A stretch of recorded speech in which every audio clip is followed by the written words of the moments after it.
चलो आवाज येतोय माझा एकदा सांगा. हा विजय सर, यस ऑल क्लिअर आहे सर. कुणाला ब्लर वगैरे असेल तर टाका. All the best, keep it up sir.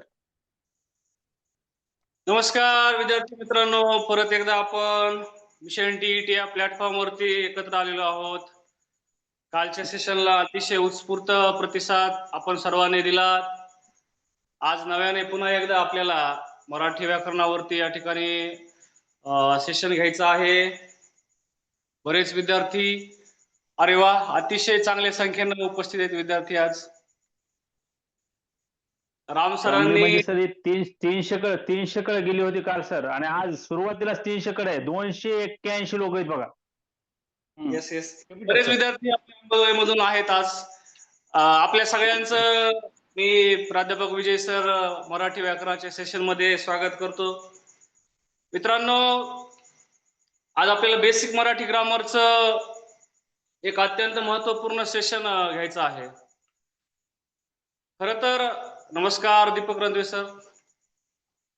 आज आपल्याला मराठी व्याकरणामध्ये बेसिक मध्ये काय घ्यायचंय मित्रांनो? मी त्या दिवशी म्हणजे पहिल्या सेशन मध्ये तुम्हाला भाषेच्या बद्दल बोललो होतो. भाषा व्याकरण यांचा संबंध आहे. ज्यावेळेस एखादी भाषा बनत असते त्यावेळेस ती भाषा व्याकरणाला सोबत घेऊन त्या ठिकाणी तयार होत असते. म्हणजे व्याकरण आणि भाषा यांना वेगळं करता येत नाही. ज्यावेळेस भाषा तयार होती त्यावेळेस तिला कुठले तरी नियम लागू होत असतात. कुठल्या तरी नियमांच्या माध्यमातून भाषा त्या ठिकाणी चालत असते. है ना? भाषेला नदीची उपमा दिलेली आपण त्या दिवशी चर्चा केली. भारतीय राज्यघटनेच्या कलम 343 मध्ये आपल्याला भाषेचा उल्लेख पाहायला मिळतो. परिशिष्ट 8 याच्यामध्ये सुद्धा भाषेचा उल्लेख आपल्याला पाहायला मिळतो. मित्रांनो, भाषा त्यात आपली मराठी भाषा. पहिल्या सेशन मध्ये तुम्हाला आठवत असेल, बरेच जण त्या दिवशी जॉईन होते. आजही तेच काही विद्यार्थी जर जॉईन असतील तर त्यांना माहिती होतं की मी या ठिकाणी आपल्या मराठी भाषेला अभिजात भाषेचा दर्जा जो मिळालेला आहे त्याचा उल्लेख त्या दिवशी केला होता. आज परत आपण त्याच्यावरती बऱ्याचशा गोष्टी पाहणार आहोत. 22 राजभाषा आपल्या भारतामध्ये त्या ठिकाणी सांगितल्या गेलेल्या आहेत. मराठी भाषा त्याच्यामध्ये आहे. आपल्या महाराष्ट्राची राजभाषा आहे. आपली मातृभाषा मराठी आहे ना. आपली आई आपल्याला ज्या भाषेमध्ये बोलायला शिकवते ती आपली मातृभाषा असते. या मराठी भाषेला, या आपल्या मातृभाषेला अभिजात भाषेचा दर्जा मिळालेला आहे. आणि आपल्या सगळ्यांना माहिती, बरेच जुने विद्यार्थी असतील की आपल्याला माहिती, एक समिती होती तिचं नाव होतं रंगनाथ पठारे समिती. रंगनाथ पठारे समितीने अगोदर आपला प्रस्ताव जो काही आहे किंवा जो काही मराठीला अभिजात भाषेचा दर्जा मिळावा यासाठी बरेचसं मोठं कार्य केलेलं आपल्याला पाहायला मिळतंय. अभिजात भाषेला मराठी भाषेला अभिजात भाषेचा दर्जा मिळावा यासाठी रंगनाथ पठारे समिती होती. परंतु मित्रांनो, आणखी एक महत्वाचा मुद्दा तुम्हाला मी आज सांगणार आहे. 3 ऑक्टोबर 2024 रोजी 3 ऑक्टोबर 2024 रोजी केंद्र सरकारने आपल्या पंतप्रधानांच्या नेतृत्वाखाली जी काही बैठक झाली होती त्या बैठकीमध्ये है ना, या भाषांना अभिजात भाषेचा दर्जा मिळावा, है ना, तुम्हाला सगळ्यांना दिसत असेल है ना, की या भाषेला अभिजात भाषेचा दर्जा देण्यासाठी त्या ठिकाणी जी बैठक झाली त्यामध्ये या भाषेत मराठीला अभिजात भाषेचा दर्जा मिळालेला आहे. बंगाली भाषेला अभिजात भाषेचा दर्जा मिळालेला आहे. पाली भाषेला अभिजात भाषेचा दर्जा मिळालेला आहे. आसामी भाषेला सुद्धा त्या ठिकाणी है ना, त्या ठिकाणी जो काही दर्जा आहे अभिजात भाषेचा तो मिळालेला आहे. याच्यापूर्वी ज्या काही अभिजात भाषेचा दर्जा होत्या त्याच्यासाठी मी एक ट्रिक्स तुम्हाला मी सांगणार आहे. म्हणजे इथं ज्या भाषा मी लिहिणार आहे त्या जुन्या अभिजात भाषेचा दर्जा मिळालेल्या भाषा आहेत. आणि 3 ऑक्टोबर 2024च्या शासन निर्णयानुसार किंवा त्या दिवशीच्या बैठकीनुसार केंद्र सरकारने जे काही डिक्लेअर केले आहेत अभिजात भाषा, त्यामध्ये या भाषा आहेत. म्हणजे या भाषा नवीन भाषा आहेत ज्या अभिजात भाषेचा दर्जा मिळालेला आहे. आणि या भाषा ज्या आहेत त्या जुन्या भाषा आहेत. आता मराठी भाषेला अभिजात भाषेचा दर्जा मिळावा यासाठी आपल्या महाराष्ट्र शासनाकडून प्रस्ताव पाठवला गेला होता आणि त्यासाठी एक समिती नेमली होती. ती समिती होती ज्ञानेश्वर मुळे समिती. ज्ञानेश्वर मुळे समिती. बऱ्याचदा जे अत्यंत महत्वाचे इव्हेंट झालेले आहेत, भाषेशी संबंधित झालेले आहेत, ते परीक्षेमध्ये विचारले गेलेले आपल्याला पाहायला मिळतात. तुम्ही टीईटीचे पेपर जर काढून बघितले तर अशा प्रकारचे प्रश्न आपल्याला विचारलेले पाहायला मिळतात. तर त्या ज्ञानेश्वर समितीमध्ये कोण कोण सदस्य होते? आपल्याला माहिती सदानंद मोरे है ना, महाराष्ट्रातल्या मराठी भाषेमध्ये खूप मोठं योगदान देणारे सदानंद मोरे है ना, साहित्यिक आहेत. त्यांचं नाव आपल्याला सदस्यांमध्ये घ्यावं लागेल. म्हणजे ज्ञानेश्वर मुळे समिती अलीकडच्या काळातली, रंगनाथ पठारे समिती जुनी आहे. आणि या ज्ञानेश्वर मुळे समितीमध्ये कोण कोण सदस्य होते त्यांची नाव आपल्या लक्षात ठेवायची. त्यामध्ये सदानंद मोरे. यदा कदाचित आपल्याला परीक्षेमध्ये येणाऱ्या टीईटीच्या परीक्षेमध्ये जर विचारलं की पुढीलपैकी कोण सदस्य ज्ञानेश्वर मुळे समितीमध्ये होते, तर ते आपल्या लक्षात ठेवावं लागणार आहे. सदानंद मोरे, त्यानंतर डॉक्टर राजा दीक्षित, लक्ष्मीकांत देशमुख, संजय नहाल, हे सगळे हे 4 सदस्य हे या ज्ञानेश्वर मुळे समितीमध्ये इन्क्लूड होते. सदस्यांवरती परीक्षेत प्रश्न येईल. आणखी एक महत्वाचा मुद्दा जो तुम्हाला मी सांगणार आहे. 3 ऑक्टोबर रोजी 2024 ला मराठी भाषेला अभिजात भाषेचा दर्जा मिळाला. त्यामुळं मराठी भाषा अभिजात, ज्याला आपण मराठी भाषेला अभिजात दर्जा मिळालाय, मराठी भाषा अभिजात दिन ज्याला आपण म्हणतो, तो या दिवशी साजरा केला जातो. हा प्रश्न खूप महत्वाचा आहे.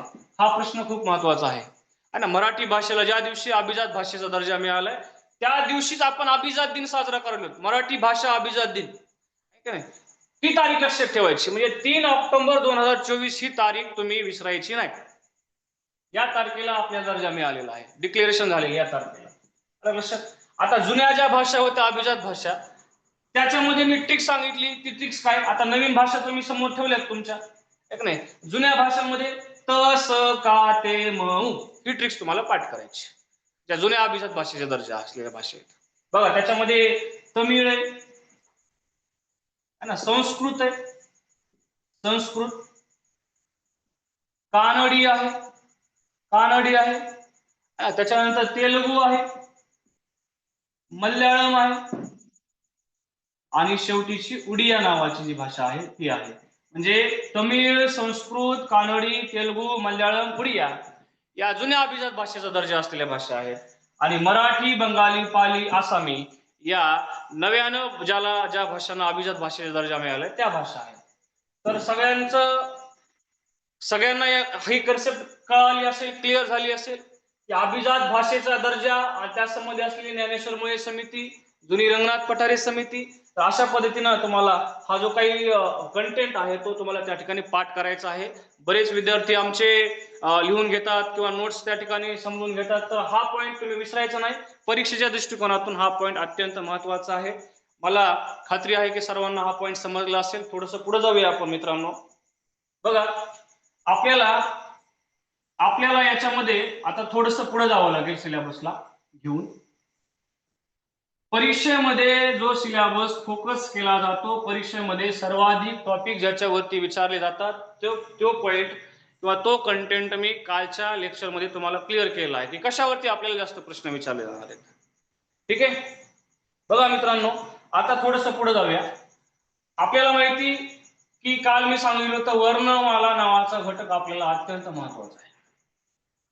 वर्णमाला पाठ केल्याशिवाय, वर्णमालेचा अभ्यास केल्याशिवाय आपल्याला संधी, जोडाक्षर हे टॉपिक शिकता येणार नाहीत, समजणार नाहीत.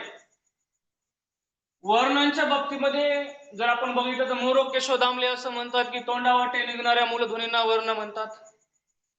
आपण जर थोडस दादोबा पांडुरंग तळखरकर यांची व्याख्या बघितली तर आपल्याला माहिती की अ पासून ळ पर्यंतच्या मुळाक्षरांना वर्ण म्हणतात. बऱ्याच जणांना ह्या व्याख्या माहिती नाहीत. एकच व्याख्या सगळ्याला पाठ असते, तोंडावाटे निघणाऱ्या मूलध्वनींना वर्ण म्हणतात. परंतु दादोबांची व्याख्या आपल्याला पाठ करावं लागल. कृष्णशास्त्री चिपळूणकरांची व्याख्या आहे, कंठ असेल, मूर्धा असेल, टाळू असेल, या अवयवांपासून निघणाऱ्या मुळाक्षरांना त्या ठिकाणी वर्ण म्हणतात. वर्णमाला ज्यावेळेस आपल्याला शिकायची असते, खर तर वर्णमाला सगळ्यांना जवळपास मला वाटतं जुने जे विद्यार्थी आहेत त्यांना पाठ असेल, परंतु त्याच्यामध्ये सुद्धा आता थोडंसं आपल्याला डीप जायला लागणार आहे ना. वर्णांचे जे काही प्रकार आहेत त्यामध्ये सगळ्यात पहिला प्रकार आहे स्वर. आता अजून बेसिक मध्ये गेलं तर एकूण वर्ण 52 आहे. जुन्या वर्णमालेमध्ये 48 वर्ण होते, का नाही, काल सुद्धा मी सांगितलं होतं. आता स्वर ज्याला आपण म्हणतो तो वर्णांचा पहिला घटक आहे. त्याच्यानंतर दुसरा प्रकार आहे स्वरादी. स्वरादी, स्वर आहेत आदी ज्याच्या असे ते स्वरादी. स्वर आहेत आधी ज्याच्या असे ते स्वरादी, आणि त्याच्यानंतर तिसरा जो काही कंटेंट आहे त्याला आपण व्यंजन म्हणतो, याला आपण स्वरांत म्हणतो, याला आपण परवर्ण म्हणतो. ठीक आहे, हे वेगवेगळे त्या ठिकाणी नाव व्यंजनाला आपल्याला दिलेले पाहायला मिळतात. आणि त्याच्यानंतर जो काही एक घटक आहे बघा, स्वर आहेत, स्वरादी आहेत, व्यंजन आहेत, आणि दुसऱ्या वर्णांमधला एक शेवटचा ज्याला घटक म्हणतो आपण संयुक्त विशेष संयुक्त व्यंजने, विशेष संयुक्त व्यंजने. आता लिपी वगैरे भाषा या गोष्टी बेसिक आहेत है ना, त्याच्यामुळे मी अगोदर वर्णमाला टॉपिक चालू केलाय है ना. भाषा म्हणजे काय तर संवाद साधण्याचं माध्यम आहे, भाषेला नदीची उपमा, या सगळ्या गोष्टी बेसिक आहेत, तुम्हाला माहितीत त्या. आणि एवढे सोपे प्रश्न मला वाटत नाही आता एवढे सोपे प्रश्न परीक्षेमध्ये येतील. आले तर चांगलेच आहे, यावेत, परंतु थोडस आपण एकदम सोपं तर घेतोच आहोत, परंतु त्याच्याही पुढे जाऊन आपल्याला मेन ज्या काही महत्वाच्या कन्सेप्ट आहेत त्या आपल्याला क्लिअर करायच्या नाही. त्याच्यामध्ये लिपी सुद्धा आहे नाही, ज्या खुणांनी आपण लेखन करतो त्याला आपण लिपी म्हणतो है ना. मराठीची लिपी जी आहे ती देवनागरी लिपी आहे, देवनागरी लिपीला परिपूर्ण लिपी म्हणतात, देवनागरी लिपीला मोडी लिपी म्हणतात नाही. काही काळ मुरड घालून लिहिण्याची पद्धत होती म्हणून देवनागरी लिपीला मोडी लिपी म्हणतात है ना. बाळबोध लिपी म्हणतात, बालकांनाही समजेल, बाळांनाही समजेल अशा प्रकारची जी लिपी असते तिला आपण बाळबोध लिपी म्हणतो. देवनागरी लिपीचे वेगवेगळे नाव आहेत, ते सुद्धा आपल्याला लक्षात ठेवायचे, त्याच्यावरती सुद्धा परीक्षेमध्ये प्रश्न विचारला होता. आपल्याला सगळ्यांना माहिती की जे ब्राह्मी लिपी आहे, अनेक म्हणजे ज्या लिपीचं अस्तित्व आहे किंवा होतं की नाही याच्यामध्ये विद्वानांमध्ये जे काही वाद होते, ती ब्राह्मी लिपी सगळ्या लिपीची जननी मानली जाते, साक्षात ब्रह्मदेवानं तयार केलेली लिपी म्हणजे ब्राह्मी लिपी समजली जाते. त्याच्यानंतर खरोष्टी लिपी, खरोष्टी लिपी कुठल्या काळामध्ये होती, तिला कोणत्या गांधारी नाव जे काही नाव आहे पण त्या नावानं ओळखलं जाते. हे लिपीचे जे काही पॉईंट्स आहेत ते आपण सगळ्यांना माहिती, सोपे सोपे पॉईंट्स आहेत. मातृभाषा म्हणजे काय तर आपली आई आपल्याला जे ज्या भाषेमध्ये बोलायला शिकवते तिला मातृभाषा म्हटलं जातंय. त्याच्यानंतर काही थोडेसे ग्रंथ वगैरे आपल्याला परीक्षेमध्ये मी साहित्याच्या बाबतीमध्ये काल बोललो की साहित्यामध्ये तुम्हाला अनेक ग्रंथ संपदा पाठ करावं लागणार आहे, पुस्तकांची नावं पाठ करावं लागणार आहेत. हा सगळा बेसिक पॉईंट थोडासा आपण काल घेतला होता. पहिल्या लेक्चरमध्ये सुद्धा मी भाषेवर बोललो होतो, व्याकरणावर बोललो होतो. आता डायरेक्ट आपण वर्णमालेकडे जाऊया. वर्णमालेच्या बाबतीत आपल्याला एक नाही, वर्णमालेच्या बाबतीमध्ये विजय स्क्रीन सर, विजय सर, असं एकच मिनिट. असं स्क्रीन का दिसत नाहीये तुमची, काय झालंय? स्क्रीन दिसते का बाकीच्यांना, मला का दिसत नाही एकट्याला? कमेंट करा, दिसते का सगळ्यांना? स्क्रीन दिसते का सगळ्यांना? आवाज आवाज छान येतो पण स्क्रीन तुमची नाही दिसत, काय प्रॉब्लेम होतो असं? कमेंट करा कोणतरी विद्यार्थ्यांनी, स्क्रीन दिसते का? ब्लॅक दिसते, सगळं ब्लर दिसतं. ब्लर दिसायला का? आता आता दिसायला लागलं थोडं. माझं तर वायफाय चालू आहे ना, क्लिअर दिसायला. चालू कमेंट करून झालेत विद्यार्थी. येस येस, आता दिसते का बघा बरं.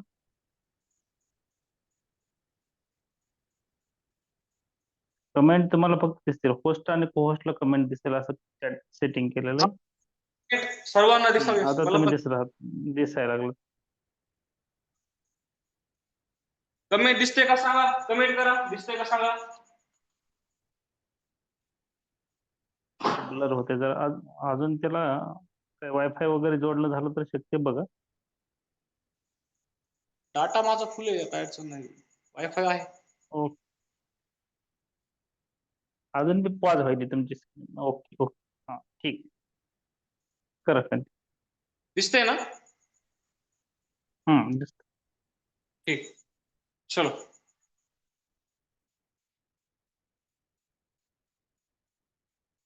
चालू करू का sir? Yes yes yes yes, continue. बघा, स्वरांच्या बाबतीमध्ये ज्यांचा उच्चार स्वतंत्र असतो त्याला आपण स्वर म्हणतो. स्वरांना उच्चारासाठी कोणाचं सहाय्य घ्यायची गरज नाही. याच्यावरती एकदा असा प्रश्न आला होता की स्वरांचा उच्चार करत असताना तोंड कसं होतंय. स्वरांचा उच्चार करताना तोंड विवृत्त होतंय, विवृत्त होत. स्वरांचा उच्चार करताना जर आपण बघितलं, स्वर हे पूर्ण उच्चाराचे असतात आणि स्वरांवरती बऱ्याचदा परीक्षेमध्ये प्रश्न विचारले गेलेले आहेत. स्वरांचे प्रकार असतील, काल सुद्धा मी सांगितले की स्वरांचे 4 प्रकार मानायचे आहेत. स्वरांचे 4 प्रकार मानायचे आहेत. त्यामध्ये जर आपण बघितलं तर ऱ्हस्व स्वर, अ असेल, रस्वई असेल, रस्व असेल, रू असेल आणि रू असेल. हे जे स्वर आहेत हे रस्व स्वर आहेत है ना. रस्व स्वरांचा उच्चार हा आकुड स्वरूपाचा असतो, कारण ते स्वतः तयार झालेले आहेत. ज्या स्वरांचा उच्चार आखूड असतो किंवा जे स्वर आखूड उच्चाराचे असतात त्याला उच्चारायला कालावधी कमी लागत असतो. त्याच्यानंतर स्वरांचा दुसरा प्रकार आहे दीर्घस्वर. दीर्घस्वर दीर्घस्वर जर बघितले आपण तर ते कोणते? आ आहे, म्हणजे अ पासून आ तयार झालेला आहे. दीर्घ ई आहे, ह्रस्व उ पासून दीर्घ उ तयार झालेला आहे. हे तीन स्वर जे आहेत हे तीन स्वर दीर्घ स्वर आहेत. त्याच्यानंतर एक संयुक्त स्वर हा दुसरा प्रकार आहे. तिसरा प्रकार आहे संयुक्त स्वर. संयुक्त स्वर, आता संयुक्त स्वर जर बघितलं आपण तर ते दोन स्वरांपासून किंवा इतर स्वरांपासून तयार झालेल्या स्वरांना आपण संयुक्त स्वर म्हणतो. त्याच्यामध्ये आपण ए म्हणतो, आय म्हणतो, ओ म्हणतो आणि आव म्हणतो.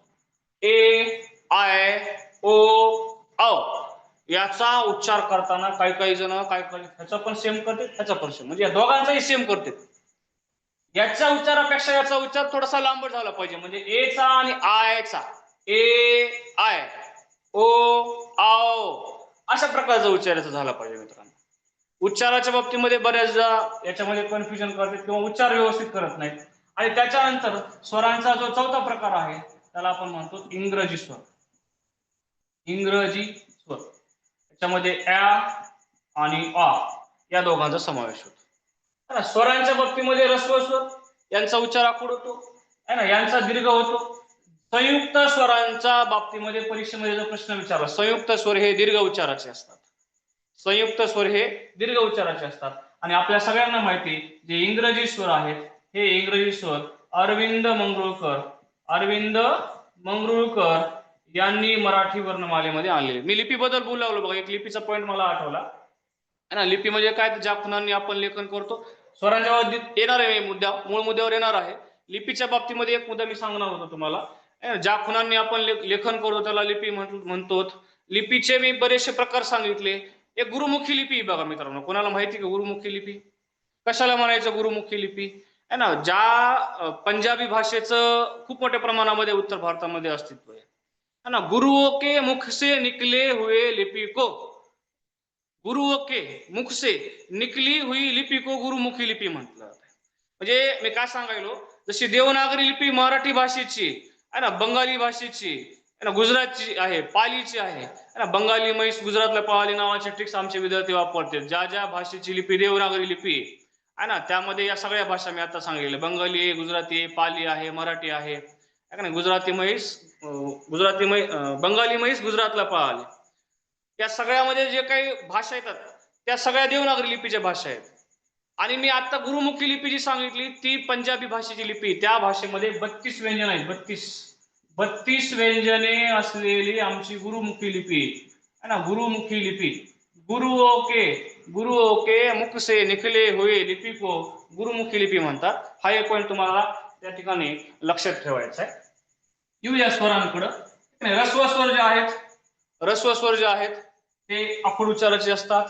दीर्घ स्वर जे आहेत त्यांचा उच्चार लांबट असतो. संयुक्त स्वर जे असतात ते दोन स्वरांपासून बनलेले असतात. आणि इंग्रजी स्वर हे इंग्रजी भाषेतून मराठी वर्णमालेमध्ये आणलेले आहेत, त्यांना आपण इंग्रजी स्वर म्हणतो. अरविंद मंगरुळकर यांनी त्यांना मराठी वर्णमालेमध्ये स्थान दिलेलं आहे. त्याच्यानंतर आहे अम आणि आहा आणि याला आपण स्वरादी म्हणतो. स्वर आहेत आधी ज्याच्या असे ते स्वरादी. म्हणजे ज्याला आपण अनुस्वार म्हणतो है ना. शीर्षक बिंदू. अनुस्वार म्हणजे काय? शीर्षक बिंदू है ना. कधी कधी आपण काय करतो, अनुनासिक वापरत नाहीत. आदत्त स्वर सर मराठी, बरं ठीक आहे. कधी कधी आपण काय करतो, अनुस्वाराच्या ऐवजी अनुनासिक वापरतो किंवा अनुनासिकाच्या ऐवजी अनुस्वार वापरतो. त्यामुळं अनुस्वार हा स्वरादीमध्ये येतो. आहा याला आपण विसर्ग म्हणतो. हे दोनही घटक स्वरादीमध्ये येतात. वर्णांचा एक कंटेंट स्वरादी आहे. वर्णमालेमध्ये स्वरादींना मोरो केशव दामले यांनी स्थान दिले, मी काल सुद्धा सांगितलं. या दोघांच्याही उच्चाराच्या अगोदर स्वर येतो आणि म्हणून नाव यायचं स्वर आहे आधी ज्याच्या असे ते स्वरादी. लक्षात. हा शीर्षक बिंदू याला विसर्ग म्हणतो. विसर्गाचा उच्चार कुठं असतो? विसर्गाचा उच्चार कुठं असतो? विसर्गाचा उच्चार हा कंठावर असतो. विसर्ग आहे ना, मोठ्या प्रमाणामध्ये हवा बाहेर फेकली जाते कंठातून. आहा आहा, एक नाही, बऱ्याच जणांना माहिती असेल, ज्यावेळेस आपण आपल्या आवडीची भाजी खातो त्यावेळेस, ज्यावेळेस आपल्याला तिखट वगैरे लागलेलं असते, हा हा हा, अशा प्रकारचा उच्चार आपण करतो. विसर्ग हा एक नाही, मोठ्या प्रमाणामध्ये हवा बाहेर फेकली जाते. स्वरादी आहे ना, स्वरादीच्या बाबतीमध्ये सुद्धा परीक्षेमध्ये प्रश्न विचारला जातो. स्वरादीच्या आधी स्वर असतात, स्वरादीच्या आधी स्वर असतात. बघा ना, अ जर आपण बघितलं, अधिक अनुस्वार असा याचा विस्तार होतो. आहाच्या बाबतीमध्ये सुद्धा असंच आहे, विसर्गाच्या बाबतीमध्ये सुद्धा असंच आहे. अगोदर स्वर आहे, त्याच्यानंतर आपल्याला हे चिन्ह विसर्गाचं वापरावं लागतं. त्यामुळे तो सुद्धा कंटेंट आपल्याला त्या ठिकाणी लक्षात ठेवावा लागणार आहे मित्रांनो. आपल्याला माहिती की स्वरांवरती काय प्रश्न येणार आहे ना, याची निर्मिती कशी झाली संयुक्त स्वरांची, इंग्रजी स्वरांच्या बाबतीमध्ये प्रश्न विचारणार आहे. एवढा काही अवघड भाग याच्यामध्ये नाही, एवढा काही याच्यामध्ये अवघड भाग नाही. ठीक आहे, त्यामुळे हा एक पॉईंट तुम्हाला त्या ठिकाणी लक्षात ठेवायचा आहे.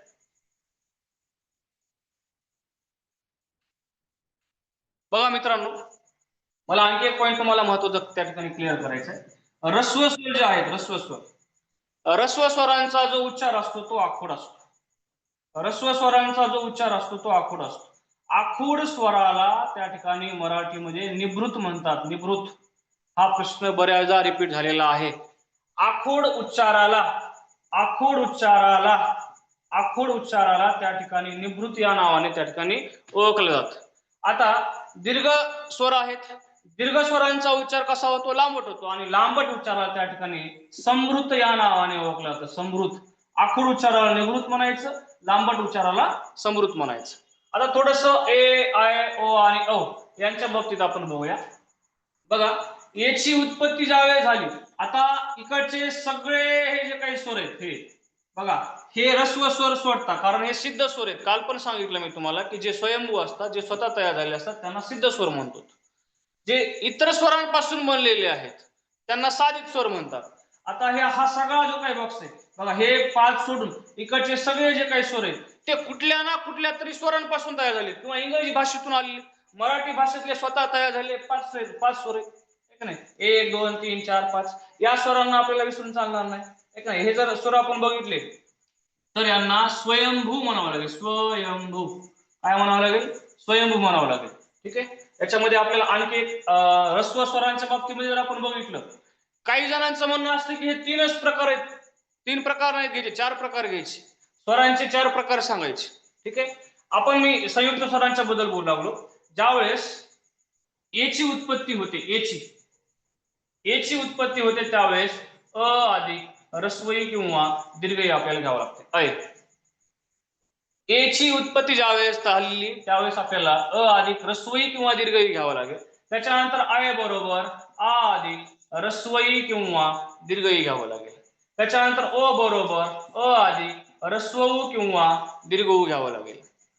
अ बरोबर आ अधिक ह्रस्व किंवा दीर्घ घ्यावं लागेल. तर हे 4 जे स्वर आहेत त्यांना आपण काय म्हणतोय? संयुक्त स्वर म्हणतो. संयुक्त स्वर काय म्हणतो आपण? संयुक्त स्वर म्हणतो. ठीक आहे, ह्रस्व स्वर आपण पाहिले, ह्रस्व स्वर आहेत अ असेल, ह्रस्वई असेल, ह्रस्व असेल, रु असेल, रू असेल. आणि दीर्घ स्वर आहेत 3, आ, दीर्घई, दीर्घ. संयुक्त स्वर 4 आहेत. ए कशी उत्पत्ती झाली ते सांगितले आपण. आय, ओ ची उत्पत्ती अ अधिक ह्रस्व किंवा दीर्घ. अ बरोबर आ अधिक ह्रस्व किंवा दीर्घ. अक्षर दिसत नाही, ठीक आहे, मोठं अक्षर काढतो मित्रा. ठीक आहे, मोठं अक्षर काढतो.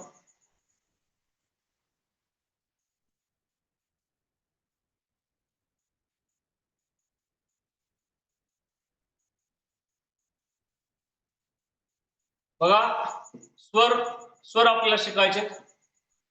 स्वरांच्या बद्दल मी तुम्हाला त्या ठिकाणी सांगू लागलो. स्वर किती प्रकारचे आहेत? स्वर किती एकूण? स्वर आहेत 14. स्वर किती आहेत? 14 आहेत. स्वर 14 आहेत, आहे का नाही? सगळे स्वर आपण काढूया. परत एकदा मी रिवाइज करतोय. अ आहे, आ आहे, ह्रस्वई आहे, दीर्घई आहे, आहे का नाही? उ आहे, दीर्घ उ आहे, रू आहे, रू आहे, ए आहे, ए आहे, आय आहे, ओ आहे, आ आणि त्या ठिकाणी औ. हे सगळे किती स्वर झाले मोजा? 1 2 3 4 5 6 7 8 9 10 11 12 13 आणि 14. आता एक मी प्रश्न विचारतो. आता मी एक पॉइंट शिकवला स्वरांच्या बद्दलचा. एक नाही, सर खूप भारी शिकवतात, धन्यवाद. बघा प्रश्न काय आहे? स्वरांचा उत्तर सांगायचं तुम्ही. स्वरांचा उच्चार करताना तोंड कसे होते? तोंड कसे होते? सांगा उत्तर पटकन. स्वरांचा उच्चार करताना तोंड कसे होते? व्हेरी गुड, विवृत्त होते अक्षय. ओके, स्वरांचा उच्चार करताना तोंड कसे होते? याचं उत्तर काय आहे? विवृत्त होते. तोंड विवृत्त होते. ओके, आणखी एक प्रश्न विचारतोय. ओके, साई सर्वदे विवृत्त. ओके, विवृत्त बाळासाहेब शिलार. ठीक आहे, आणखी एक प्रश्न विचारतो, उत्तर सांगा. आता सांगितलेला पॉइंट आहे, कन्सेप्ट कळाली असेल तर उत्तर सांगा. ऱ्हस्व स्वरांचा उच्चार करताना आपलं तोंड कसं होते? किंवा आपण असं म्हणूया की ऱ्हस्व स्वरांचा उच्चार जो आखूड स्वरूपाचा होतो त्याला काय म्हणतात? संस्कृतमध्ये काय म्हणतात? ओके, सांगा उत्तर. संस्कृतमध्ये काय म्हणतात? ओके, सांगा उत्तर. मनीषा मॅडमने सांगितले निभृत. ओके, बाळासाहेब शेलार निभृत. ओके ओके ओके ओके बर. ज्या स्वरांचा उच्चार लांबट होतो त्याला काय म्हणायचं? आता सांगितलं होतं मी. ज्या स्वरांचा उच्चार लांबट होतो त्याला काय म्हणतात? निभृत आणि समृत. निभृत आणि समृत. ओके, आखूड उच्चाराला निभृत म्हणायचं आणि लांबट उच्चाराला समृत म्हणायचं. ठीक आहे, आणि स्वरांचा उच्चार करताना तोंड कसं होते? विवृत्त होते. ठीक आहे, ओके ओके. आणखी एक प्रश्न विचारणार आहे सर्वांना. आता सांगितलं होतं मी, मराठी वर्णमालेमध्ये इंग्रजी स्वरांना कोणी स्थान दिले? उत्तर सांगा. मराठी वर्णमालेत इंग्रजी स्वरांना कोणी स्थान दिले? उत्तर सांगा. मराठी वर्णमालेमध्ये इंग्रजी स्वरांना कोणी स्थान दिले? उत्तर सांगा. अगदी सोपा प्रश्न आहे, बेसिक आहे एकदम, अगदी सोपा प्रश्न आहे. अरविंद मंगरुळकर. ओके, अरविंद मंगरुळकर. ठीक आहे, अरविंद मंगरुळकर. चलो, संयुक्त स्वरांच्या उत्पत्तीच्या बाबतीमध्ये आपण प्रश्न घेऊया. संयुक्त स्वरांचा उच्चार कसा होतो? संयुक्त स्वराच्या उच्चाराला काय म्हणतात? उत्तर सांगा.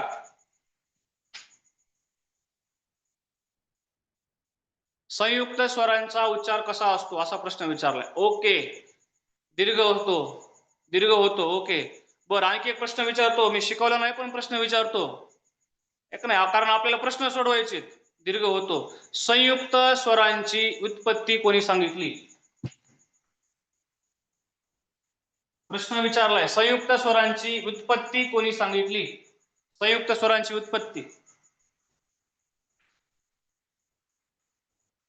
संयुक्त स्वरांची उत्पत्ती कोणी सांगितली? बघा, परत एकदा संयुक्त स्वर आपण घेऊया. पहिला आहे ए, दुसरा आहे आय, ओ, आव. संयुक्त स्वर. आता ऱ्हस्व स्वर 5 आहेत, दीर्घ स्वर 3 आहेत. संयुक्त स्वरांवर बोलूया. त्याच्यानंतर आपल्याला स्वरादित्य बद्दल बोललोय मी. त्याच्यानंतर व्यंजनांवरती जास्त बोलायचं आपल्याला, कारण व्यंजनांवरती जास्त प्रश्न येतात. मी प्रश्न असा केलाय मित्रांनो, कोणीतरी कमेंट मध्ये उत्तर सांगा. संयुक्त स्वरांची उत्पत्ती कोणी सांगितली? व्हेरी गुड, सृष्टी मॅडमने उत्तर सांगितले. मोरो केशव दामले. बघा इथे लिहितो मी, ज्यांना माहित आहे त्यांनी नोट डाऊन करा. संयुक्त स्वरांची उत्पत्ती कोणी सांगितली? ज्यांना माहित नाही त्यांनी उत्तर लिहून घ्या. आता सांगितलं मॅडमने, मी तेच उत्तर सांगतो. मोरो केशव दामले. दामले या माणसाने मराठी व्याकरणामध्ये खूप मोठं काम केलं आहे. मोरो केशव दामले यांचं मराठी व्याकरणामध्ये खूप मोठं काम आहे. मोरो केशव दामले यांचा ग्रंथ कोणता आहे मराठी मधला? अगदी प्रसिद्ध आहे. कोण सांगताय? उत्तर सांगा पटकन. मोरो केशव दामले यांचा ग्रंथ सांगा.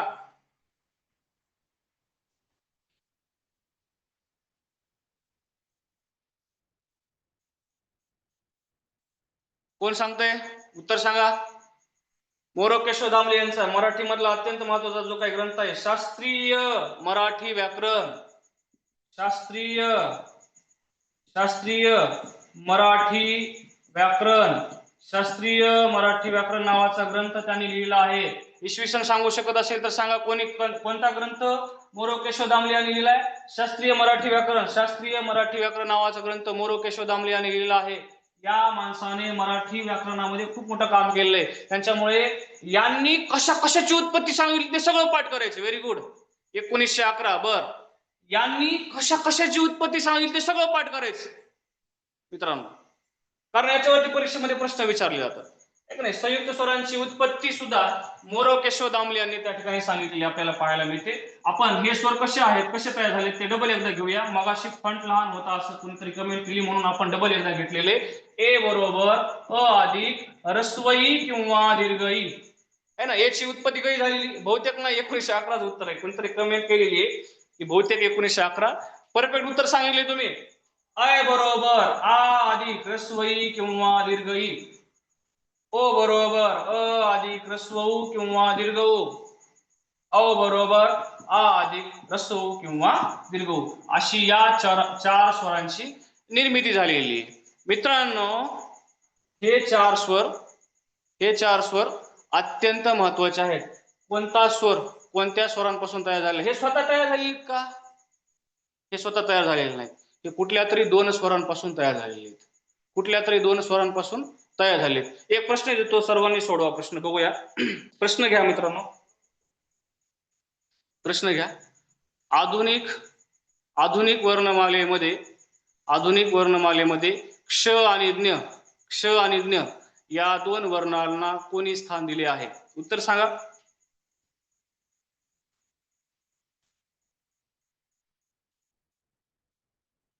क्ष आणि ज्ञ. ओके सबनीस, काय नाव आहे त्यांना? क्ष आणि ज्ञ यांना काय नाव आहे?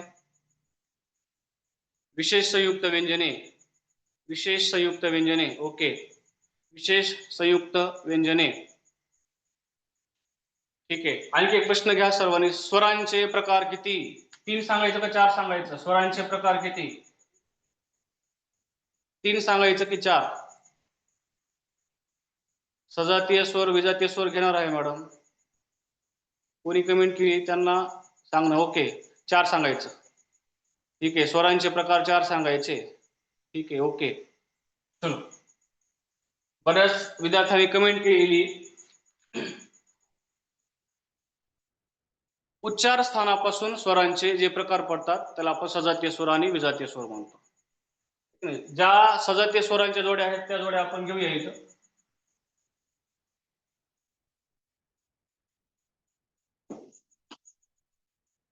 सजातीय स्वर अ आ रस्वई दीर्घई रस्वऊ दीर्घऊ यांना आपण काय म्हणतो? सजातीय स्वर म्हणतो. एकाच कोणत्या प्रश्नाचं उत्तर सांगायचे? 4 सांगितलं ना. 4 स्वरांचे 4 प्रकार पडतात. ठीक आहे. सजातीय स्वर कोणतरी कमेंट केली होती म्हणून आपण सजातीय स्वर आणि विजातीय स्वर घेतो. सजातीय स्वर म्हणजे काय? एकाच उच्चार स्थानातून निघणाऱ्या स्वरांना सजातीय स्वर म्हणतो. एकाच उच्चार स्थानातून निघणाऱ्या स्वरांना सजातीय स्वर म्हणतो. भिन्न उच्चार स्थानातून निघणाऱ्या स्वरांना आपण काय म्हणतो? विजातीय स्वर म्हणतो. विजातीय स्वर. भिन्न उच्चार स्थानातून निघणाऱ्या स्वरांना आपण काय म्हणतो? विजातीय स्वर म्हणतो. मग आता अ ची जोडी ई सोबत लावली तरी चालते. आची जोडी दीर्घ ई सोबत लावली तरी चालते, है ना. ए ची जोडी अ सोबत लावली तरी चालते. विजातीय स्वरांच्या जोड्या आपल्याला अनेक निर्माण करता येतील, परंतु सजातीय स्वरांच्या जोड्या किती? या 3च आहेत. अ आ रस्वई दीर्घई रस्वऊ दीर्घऊ. ठीक आहे. म्हणजे उच्चार स्थानाच्या आधारे उच्चार स्थानावरून पडणारे स्वरांचे प्रकार सजातीय स्वर आणि विजातीय स्वर. हा काही पॉईंट एवढा अवघड नाहीये. जर आपण बघितलं तर याला सवर्ण स्वर म्हणतो, याला असवर्ण स्वर म्हणतो. सवर्ण स्वर, असवर्ण स्वर. सजातीय स्वरांना सवर्ण स्वर, विजातीय स्वरांना असवर्ण स्वर. अशा प्रकारचं वर्णन यांचं केलेलं आपल्याला पाहायला मिळते. सजातीय स्वर आणि विजातीय स्वर. कन्सेप्ट क्लिअर झाली असेल. हे पण स्वरांचे प्रकार आहेत का? हो, स्वरांचे प्रकार कसे आहेत? उच्चार स्थानानुसार स्वरांचे प्रकार आहेत. कोणते? सजातीय स्वर आणि विजातीय स्वर. ठीक आहे, आपण थोडस स्वरादींकडे जाऊया. माझा प्रश्न असा आहे की स्वरादींची उत्पत्ती कोणी सांगितली? परत एकदा रिपीट केलेला प्रश्न, स्वरादींची उत्पत्ती कोणी सांगितली?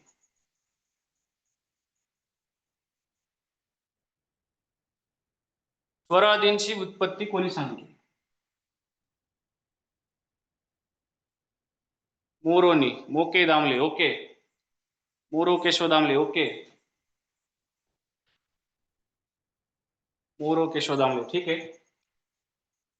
स्वरादी पहिला आहे दुसरा आहे हा. याचा उच्चार कसा करायचा? बघा ना, आपण जर कंठ शब्द लिहिला, कंठ शब्द लिहिला, क क म्हणजे याची फोड करताना आपल्याला कसं करावं लागेल? क अधिक अधिक अनुस्वार. आता पुढे आपल्याला माहिती ठ अधिक या शब्दाची फोड केली आपण, पण क च्या वरती अनुस्वार आहे, क च्या वरती शीर्षक बिंदू दिलेला आहे ना, अनुस्वार. यालाच आपण काय म्हणतो? अनुस्वार म्हणतो.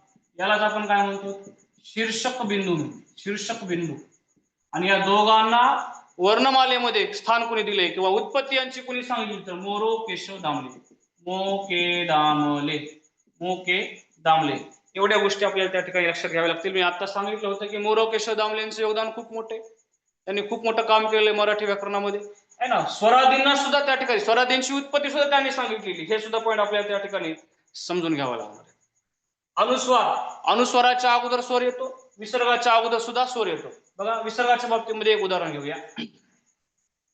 दुह ख, दुह ख. आता याची फोड केली तर द अधिक पहिला उकार आहे म्हणून रस्व अधिक विसर्ग. बघा, विसर्गाच्या अगोदर काय आलाय? स्वर आलाय, आणि तोही रस्व स्वर आलाय. अनुस्वराच्या ऐवजी काय आलाय? स्वर आलाय, तोही रस्व स्वर आलाय.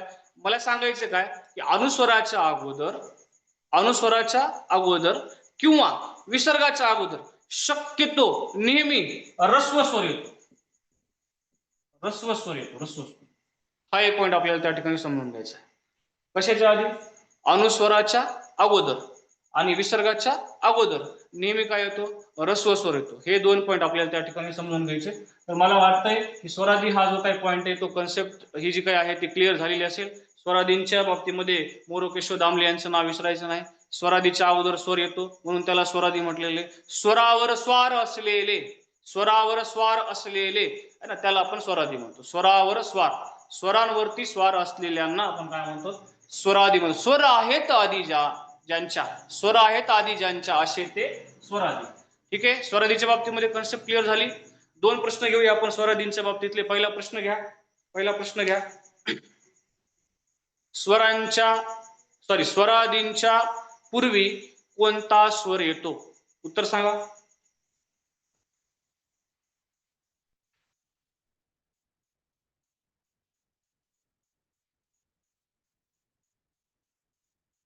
उत्तर सांगा.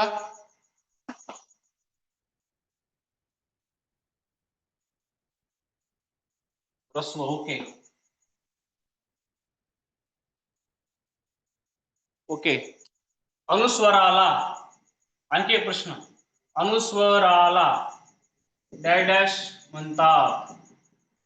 आणखी एक नाव आहे अनुस्वराला, अनुस्वराला डॅश डॅश म्हणतात, अनुस्वराला डॅश डॅश म्हणतात. उत्तर सांगा. अनुस्वराला काय म्हणतात? अजून अनुस्वराला शीर्षक बिंदू म्हणतात. काय म्हणतात? शीर्षक बिंदू म्हणतात. ओके, शीर्षक बिंदू म्हणतात. ठीक आहे, अनुस्वराला शीर्षक बिंदू म्हणतात, अनुस्वराला शीर्षक बिंदू म्हणतात. ठीक आहे, एक प्रश्न घेऊया आपण, बघूया किती जण उत्तर सांगतात. एक प्रश्न घेऊया. विसर्गाचा उच्चार करताना डॅश डॅश वर्णाला, डॅश डॅश वर्णाला झटका दिला जातो, झटका दिला जातो, झटका दिला जातो. उत्तर सांगा. विसर्गाचा उच्चार करताना डॅश डॅश या वर्णाला झटका दिल्यासारखा होतो आणि हवा जोरात बाहेर फेकली जाते. ओके, सांगा उत्तर.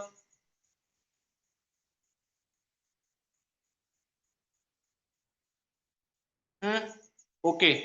हो. ठीक आहे, उत्तर लिहितो इथं. ह या वर्णाला विसर्गाचा उच्चार कर. हा प्रश्न खूपदा रिपीट झालाय हा प्रश्न. विसर्गाचा उच्चार करताना ह या वर्णाला त्या ठिकाणी झटका दिला जातो. ठीक आहे. ओके. विसर्गाच्या बाबतीमध्ये आणि स्वर म्हणजे स्वरादीचे जे काही दोन प्रकार आहेत, पहिला आहे अनुस्वार आणि दुसरा आहे विसर्ग. याच्याबद्दल काही अडचण आहे का? स्वरादी दोन आहेत. आणखी एक कन्सेप्ट आपल्याला घ्यायची, आपल्याला स्वरादीच्या बद्दल घ्यायची, जी अत्यंत महत्वाची. मला सांगा, अ हा स्वर आहे, याचा उच्चार आखूड की लांबट आहे? अचा उच्चार आखूड आहे की लांबट आहे? आखूड आहे. बरोबर आहे. अ ह्रस्व स्वर आहे ना. पण आपण जर म्हणलं आचा उच्चार कसा आहे? लांबट आहे. ओके. बऱ्याच विद्यार्थ्यांना ही कन्सेप्ट माहिती आहे का नाही बघा, एकदा कन्सेप्ट क्लिअर करून घ्या. मी काय विचारणार आहे प्रश्न बघा. प्रश्न असा आहे,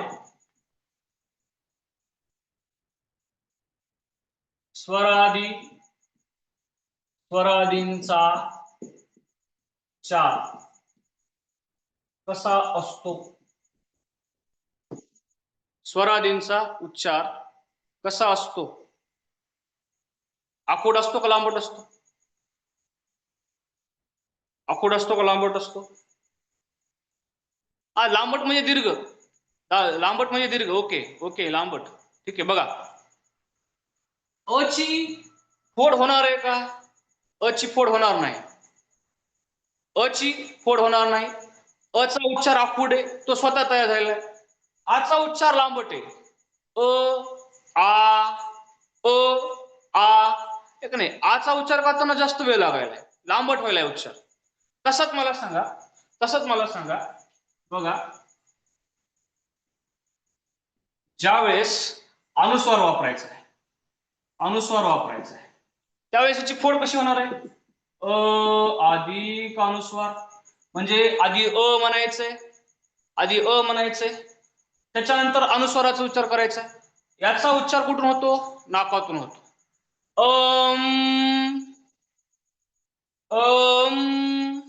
बघा उच्चार कसा व्हायला, म्हणजे अगोदर येले ह्रस्व स्वर आहे, स्वर आहे आधी ज्याच्या आहे ना, म्हणून याचा उच्चार लांबट स्वरूपाचा आहे, किंवा याला आपण असं म्हणूया दीर्घ आहे.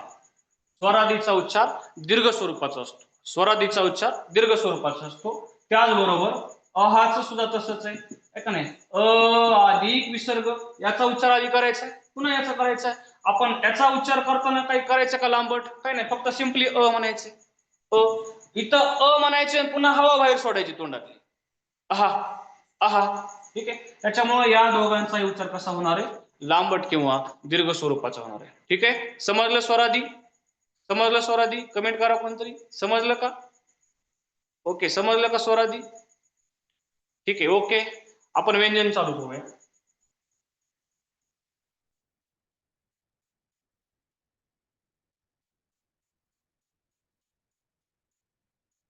ओके, यस, बरेच विद्यार्थी कमेंट करतायत आणि आपण खूप चांगल्या पद्धतीने रिस्पॉन्स द्यायला खूप फास्ट होत आहे. ओके, ठीक आहे. स्पीड कमी करूया आपण, काही काळजी करू नका. आणि आज जे काही झालेले त्याच्यावरती उद्या याच्यावरती आपण पूर्णपणे प्रश्न घेणार आहेत. आजचा प्रत्येक पॉइंट प्रश्नामध्ये येणार आहे उद्या मित्रांनो. प्रत्येक पॉइंट उद्याच्या सेशनमध्ये याच्यावरती आपण प्रश्न घेणार आहोत. काही काळजी करू नका. डबल एकदा आपण थोडंसं वाटलं तर याच्यामध्ये काय करूया, रिवाइज करूया पॉइंट. ठीक आहे. मला माहित आहे की स्वरादी समज असेल तुम्हाला. पुढे जाऊया मित्रांनो. ओके, छान, खूप चांगल्या पद्धतीने रिस्पॉन्स आहे. ओके, व्यंजन घेऊया. व्यंजन ज्यांचा उच्चार स्वतंत्रपणे होऊ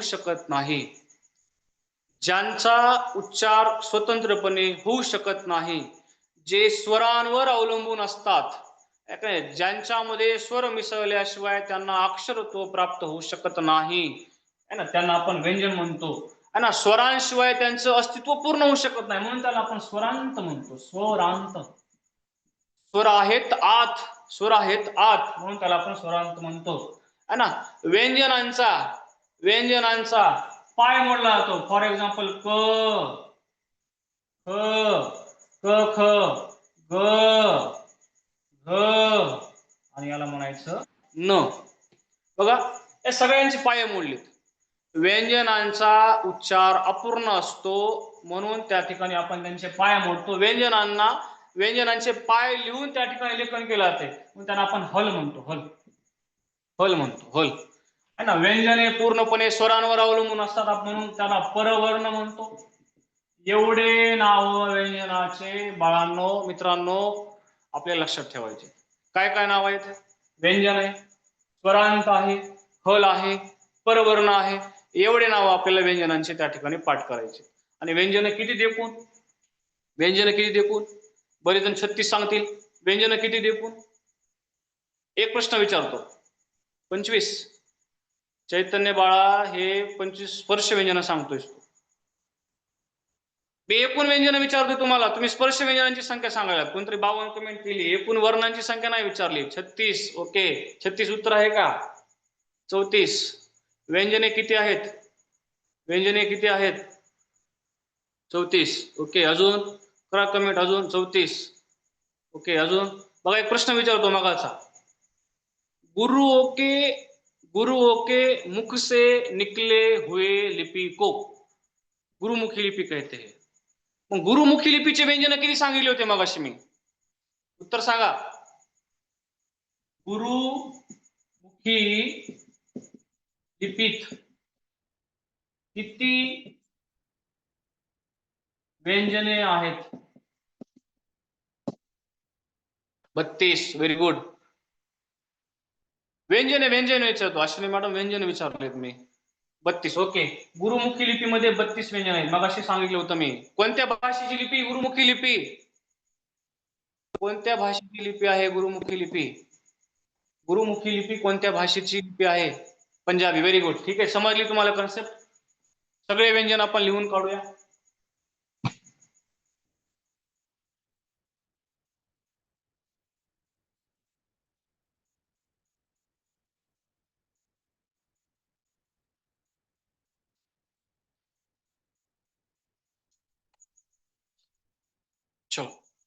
व्यंजने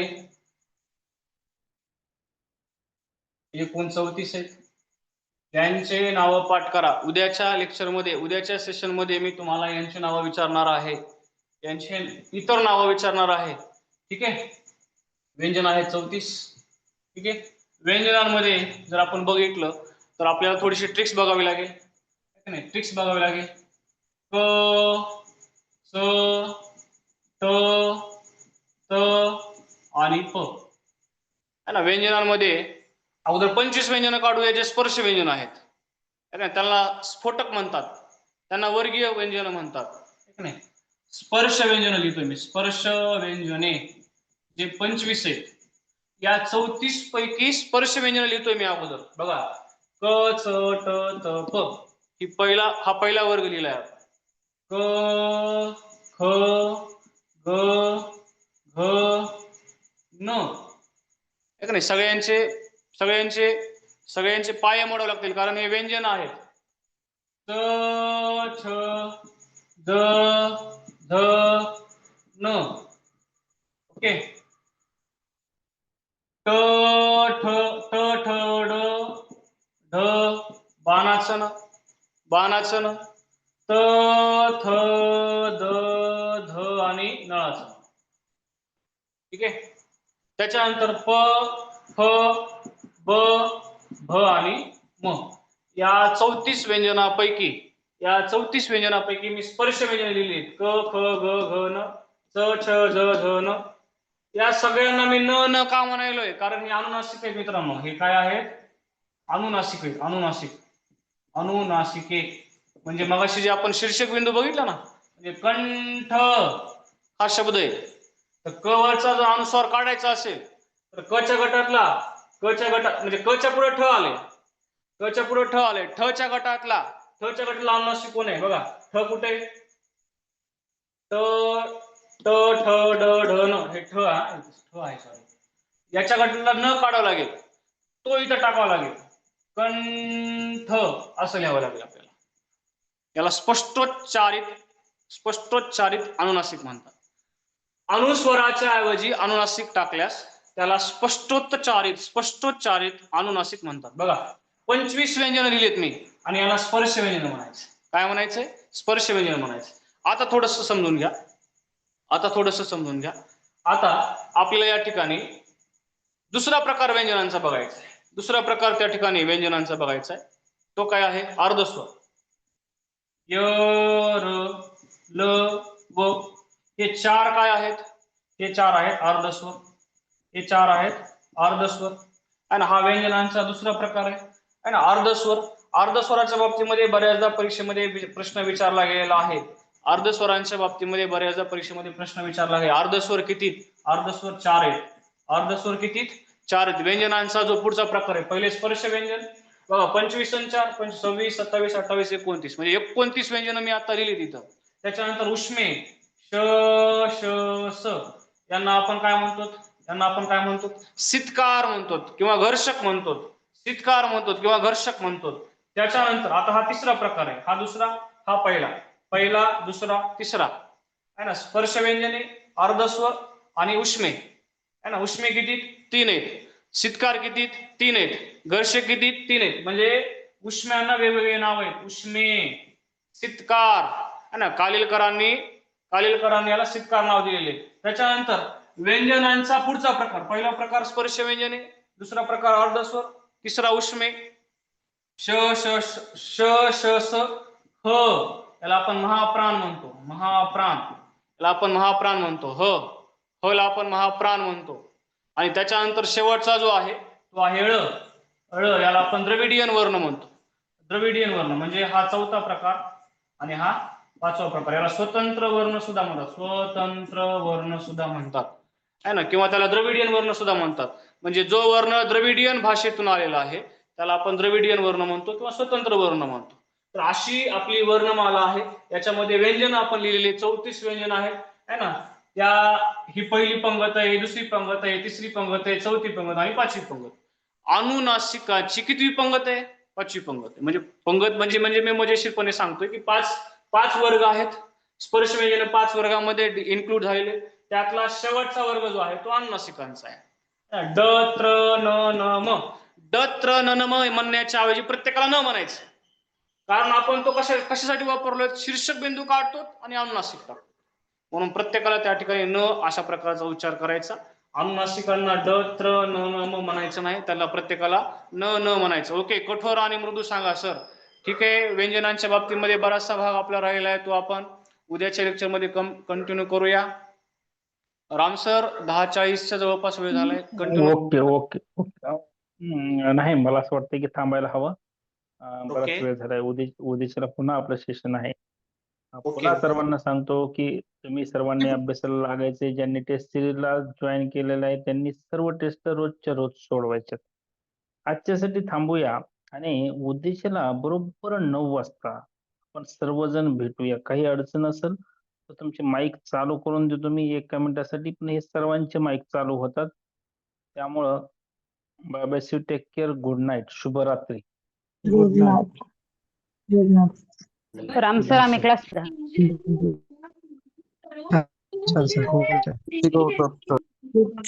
करताय सर.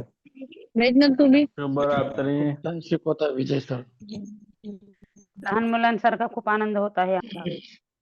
वा. चला, शानदार, जबरदस्त, जिंदाबाद. विजय सरांचं सेशन खरंच खूप छान झालंय. खूप विजय सरांनी केली ती 3 तास सलग घ्या म्हणा. जबरदस्त. परीक्षा जवळ तुमचे सेशन. आत्मविश्वास वाढत आहे सर. ओके. थँक्यू. मराठी एवढी डेंजर असते आम्हाला आज कळालं. हो, नक्कीच. डेंजरला सोपं करून सांगितलं पण सर. डेंजरला सोपं केलं sir. Thank you. Sir. Yes yes yes. Awesome एकदम टीचिंग सर. तर आम्ही टेस्ट छान सोडवतो प्रकारे. आणि आता टेस्ट मध्ये रोज प्रगती होते सर आमच्या 20 पैकी 18 पण मार्क मिळते.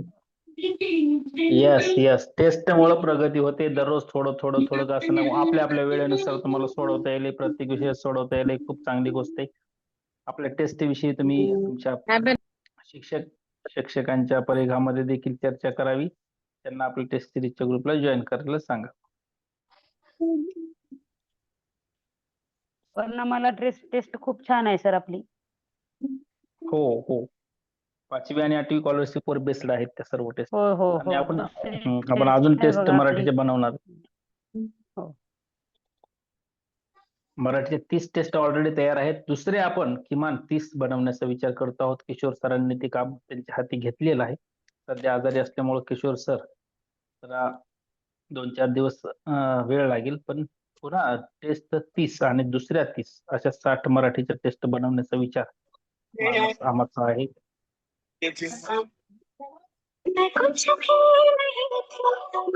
हिंदीचं चालू झालंय. हिंदीचं चालू झालंय. 1-2 आज टेस्ट पहिली पडल्या टाकली ना त्या टेस्ट सर तुम्ही? टाकली बिलकुल. हिंदीचा अभ्यास चालू झालेला आहे. हिंदीचं लेक्चर पण सर घेणार आहेत. हवं तर आपण त्यांचं 1-2 दिवसानंतर लगेच लेक्चर लावू. हिंदीचं सर, आम्ही काय पाठांतर म्हणजे काय वाचायला ठेवावं सर? तुम्ही एखादी PDF असली तर जरा ग्रुपला टाका. बिलकुल. ते मुंडे सरांकडे काम दिलेलं आहे आपण. हरिश्चंद्र मुंडे सर यांचं MA हिंदी आहे आणि ते स्वतः हिंदी शिकवतात पण. सर ते गुगल हिंदी आणि फॉर्म समाजशास्त्र. तेच ना? हा, गुगल फॉर्म आहे. त्याच टेस्ट प्रत्येक सब्जेक्टच्या हॅलो घटक सर, वाईज टेस्ट आहेत हिस्ट्रीचं गुगल पण काही आहे का? हिस्ट्री हिस्ट्रीचं पण आहे. हिस्ट्रीच्या पण टेस्ट चालू झाल्या आणि हिस्ट्रीचे तुम्हाला मी व्हिडिओज प्रत्येक वर्ग वाईज प्लेलिस्ट डिजिटल साक्षर वरची प्लेलिस्ट पाठवणार आहे.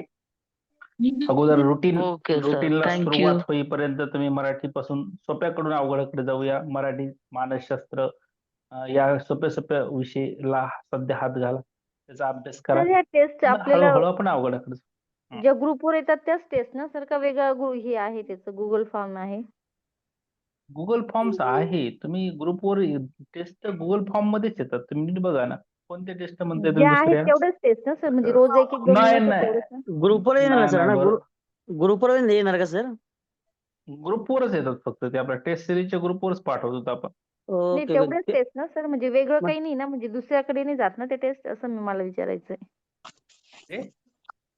म्हणजे तो गुगल फॉर्म आहे ना सर, तीच टेस्ट आहे की काही वेगळं आहे असं म्हणायचं त्यांचं. ओके ओके, नाही, बरोबर. तीच टेस्ट आहे आणि अजून आपण टेस्ट ते बनवणार आहोत. सर्व टेस्ट तुम्हाला पाठवलेल्या नाहीत. काही टेस्ट आपण फ्री फॉर ऑल म्हणून 101 टेस्ट अगोदर पाठवतो. त्या तुमच्या सराव व्हावा म्हणून पाठवतो. अभ्यास कट्टाच्या पाठवतो. त्या बरं. काही टेस्ट आपल्या नाहीत, तर आजच्या रिसर्च क्लासची टेस्ट म्हणून ते उद्या येईल पाठवतो. का? नाही, असं होत नाही. हा. तेच मला म्हणायचं होतं की मला असं वाटलं दुसरं पण काय दुसरीकडे पण टेस्ट असतात का काय, हे कळत नव्हतं ना मला म्हणून. बरं, ठीक. Okay sir, thank you. सर, अजून कोणाचं डाऊट? जयंत सरांना व्हाईट बोर्ड जर युज होईल तर नक्की करायला लावा सर, म्हणजे ते काही प्रॉब्लेम येणार नाही. आणि गणित हा विषय पहिलेच फार कठीण आहे सर. आणि व्हाईट वरतून बोर्डवर चांगले